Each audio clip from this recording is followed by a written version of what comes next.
sommes de retour dans cette édition du 3 mai 2023 du live de TU Finance. Merci beaucoup si vous nous rejoignez à l'instant et merci beaucoup pour votre fidélité. Et désormais, il est l'heure de retrouver Eric Seban pour son Chronodax. Bonjour Eric. Bonjour. Merci beaucoup Eric d'être avec nous ce matin, vous êtes trader, formateur et coach.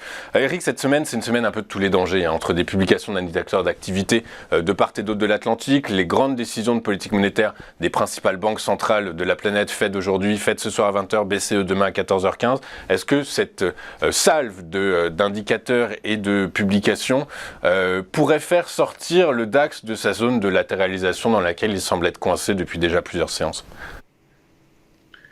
Bon, oui, c'est probable, évidemment, puisque le gros des mouvements est fait suite à des statistiques. Le marché est vraiment en manque d'idées.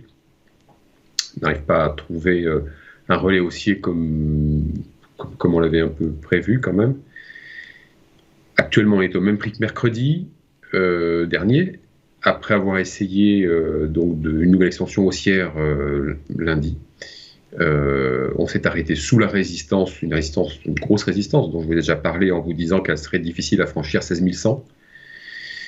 Et puis, sans surprise, retour en arrière avec, depuis deux dernières séances, beaucoup plus de volatilité intraday, mais de la volatilité qui, justement, découle des statistiques. Donc, en effet, on peut attendre plus de volatilité encore avec des annonces importantes, pour finalement pas changer grand-chose sur le fond. C'est-à-dire que vous me demandiez si on allait sortir de la zone de latéralisation.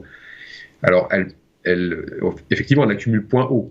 Donc, on accumule point haut, on devrait sortir par le haut, avec une accumulation qui change maintenant un petit peu de forme, puisqu'on n'est plus sur un range. C'est une zone d'élargissement qui pourrait nous amener à avoir une figure en diamant. Je vous ai matérialisé ça sur le graphique. Alors ça, c'est devant des hypothèses purement chartistes, mais bon, en tout cas, on en prend le chemin, je le note. Donc, après ça, malheureusement, le contexte est toujours le même. C'est-à-dire que parier sur une baisse forte, c'est pas la peine. On a toujours un niveau de protection qui est maintenu par les gérants qui n'ont pas de raison de se découvrir. Un relais haussier, c'est toujours pareil. Les éléments, en tout cas, ne sont pas réunis pour qu'on puisse parcourir encore un bout de chemin à la hausse fort. On sent bien que c'est poussif, que ce soit d'ailleurs sur le DAX, mais aussi sur d'autres indices, c'est la même chose. On n'a pas les conditions pour qu'une hausse solide se mette en place. Bon, ça, c'était prévu. Donc, on est encore une fois, dans un contexte qui ne nous permet pas de définir des scénarios.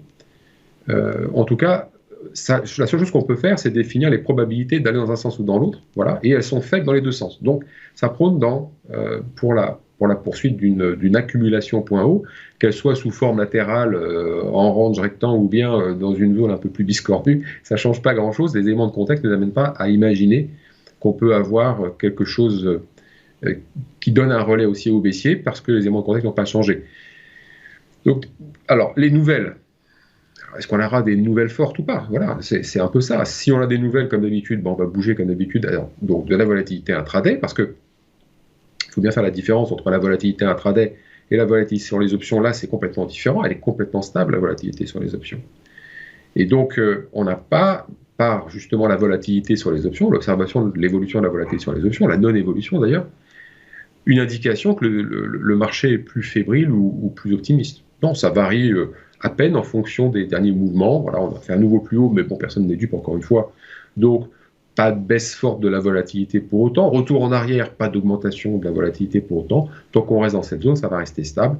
Parce qu'encore une fois, il n'y a pas des besoins de protection énormes. Il n'y a pas non plus le besoin de se découvrir parce qu'on imagine, ça y est, l'avenir est radieux. Donc, potentiel de hausse limité, potentiel de baisse limité, avec sur le plan de Chartis 15 750 qui pourrait être un niveau qu'il ne faudrait pas casser parce que ça pourrait être une alerte baissière. Mais dans un premier temps, sans gros potentiel, parce que 15 650 déjà, 650, 660, ça serait déjà une première zone d'arrêt, pour une raison simple, c'est que vous avez des gens qui ont vendu sur ces niveaux-là et qui pour l'instant sont à l'envers, mais pas stressés, tout le monde n'est pas obligé de sortir avec un stop parce qu'on a dépassé un niveau de résistance quand on a vendu à découvert, non, là ils attendent simplement le premier pullback, maintenant que le scénario de vente à découvert sur ce niveau a été invalidé, et bien si on y retourne, c'est une porte de sortie, et donc des vendeurs à découvert qui sortent de position, ce sont des gens qui vont envoyer des ordres d'achat, donc ça va freiner la baisse. Donc, encore une fois, sur le plan chartiste, pas beaucoup de marge de manœuvre, Et sur le plan contextuel, pas de majeure valeur. Alors, on va voir, évidemment, les statistiques vont nous donner un peu plus de volatilité, sauf s'il y en a quelque chose de fort, et à ce moment-là, ça pourrait enclencher un relais. Franchement, ce n'est pas mon scénario principal. Si dans vos scénarios, vous avez l'idée, parce que vous voulez jouer ça, et parce que il y a quand même des éléments qui prônent en faveur peut-être d'un retour en arrière, même s'il n'est pas forcément important, il peut être bref et d'amplitude, et avec ça, on peut travailler les options. Parce que si, comme je vous le disais la semaine dernière, on n'a pas de signal de vente. Donc si on veut jouer un scénario baissier avec les contrats futurs, on voit bien que si on a fait ce genre de choses-là la semaine dernière, entre le coup de hausse, le coup de baisse, globalement, voilà, on est exactement au même prix que la semaine dernière. Quoi faire dans des situations comme ça? C'est compliqué à gérer psychologiquement.